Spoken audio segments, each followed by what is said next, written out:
नमस्कार, सलामत सियां।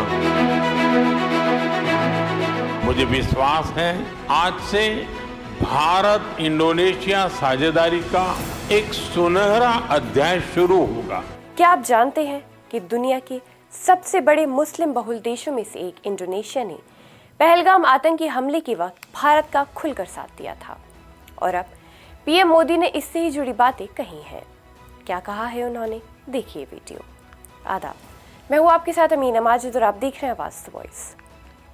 प्रधानमंत्री नरेंद्र मोदी इंडोनेशिया के दौरे पर है।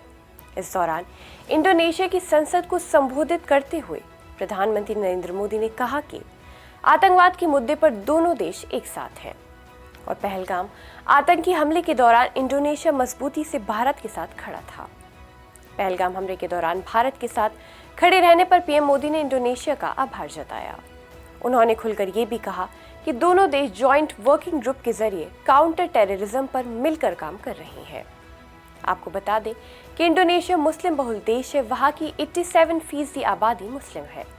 ऐसे में पहलगाम आतंकी हमले के दौरान इंडोनेशिया का मजबूती के साथ खड़ा होना भारत के लिए बहुत मायने रखता है।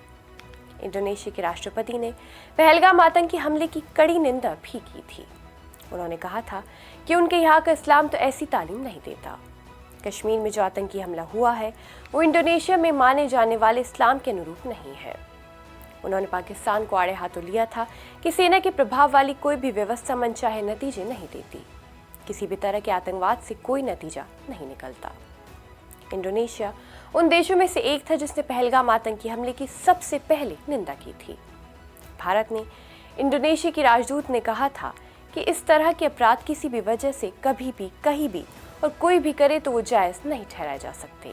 उनके अलावा इंडोनेशिया के विदेश मंत्रालय ने इस हमले को घिनौना आतंकवाद करार दिया था और मानवाधिकारों, शांति और सुरक्षा के सिद्धांतों का उल्लंघन करने के लिए इसकी निंदा भी की थी।